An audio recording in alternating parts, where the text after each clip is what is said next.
I didn't have the time to get the paint job on the figures finished, but at least I wanted to show you what they look like now.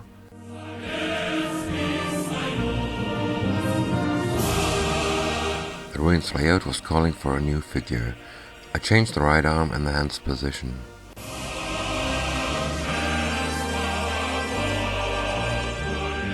I used to make gunslings from paper, but from now on I'll use tin foil.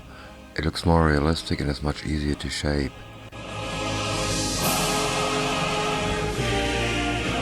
And then some dry fitting with the figure and the submachine gun on the platform of the stairs. Here the figure is primed with Hambro Matte 63 sand and base coated with Tamiya XF60 Desert Yellow. And then the skin areas were painted with yellow ochre oil. Russian soldiers drink vodka, so I made a prototype of a vodka bottle from stretched sprue. I'll get a clear sprue with several bottles, but maybe I'll produce some more. The soldiers are celebrating the victory. One drink more or less, who cares?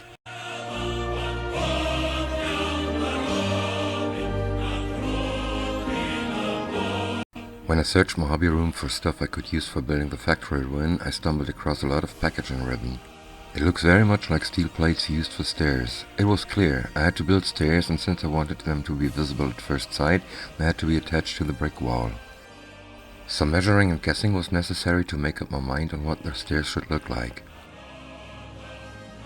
Since I wouldn't use the Katyusha's rockets, their fins made great supports for the handrails posts. The handrails made of 2mm styrene tube and some copper wire.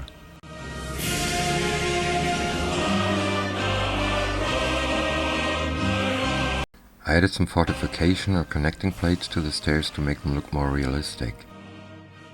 Then I glued stretched sprue around all edges and used a small screwdriver to punch and squeeze it. I wanted to make it look like weld seams.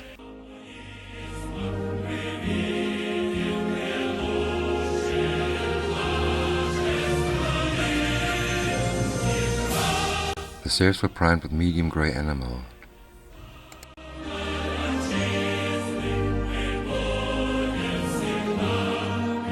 Then a base coat of Tamiya XF56 metallic grey followed.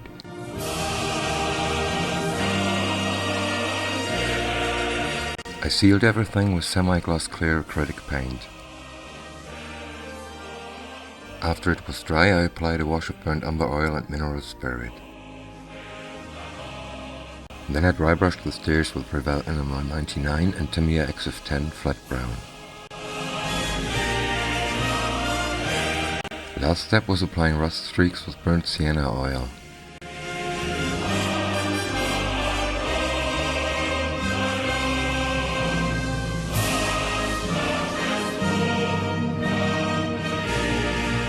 Now for the first wall. There'll be 2 doors and 2 windows. That meant making arches for each of them.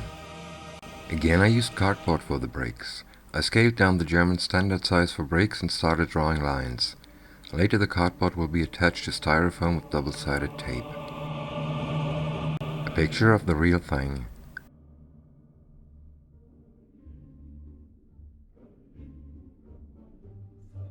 Drawing all those lines was some tedious work. I had to apply real pressure on the pencil to scribe all the joints. I used a 2HB pencil that wasn't too sharp.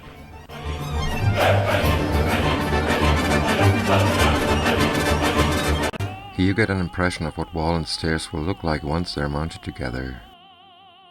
To keep the proper relations, I made myself a tool.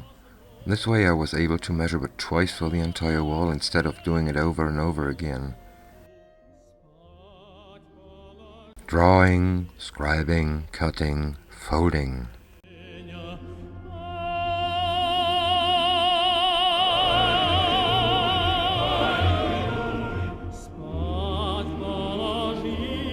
And every now and then dry fitting wall and stairs. Once would have been enough, but I needed to do it more often to stay relaxed on this job.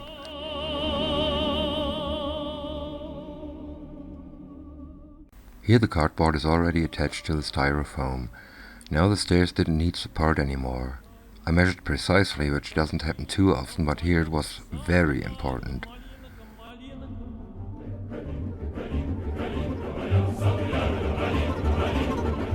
On the ground floor there's a workshop. That means I'll build some interior and tools from scratch. On the second floor there's an office. This will need interior too. I'm looking forward to building all that stuff. I could buy it, but I don't want to.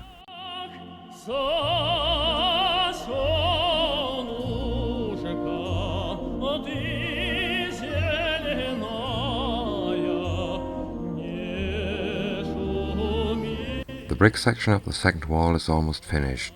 Time for some dry fitting. I put some modeling clay onto the visible part of the styrofoam. Then I modeled bricks and joints. That was the first time I used this clay since around 1970 or 71. It's great stuff, although it takes 24 hours to cure.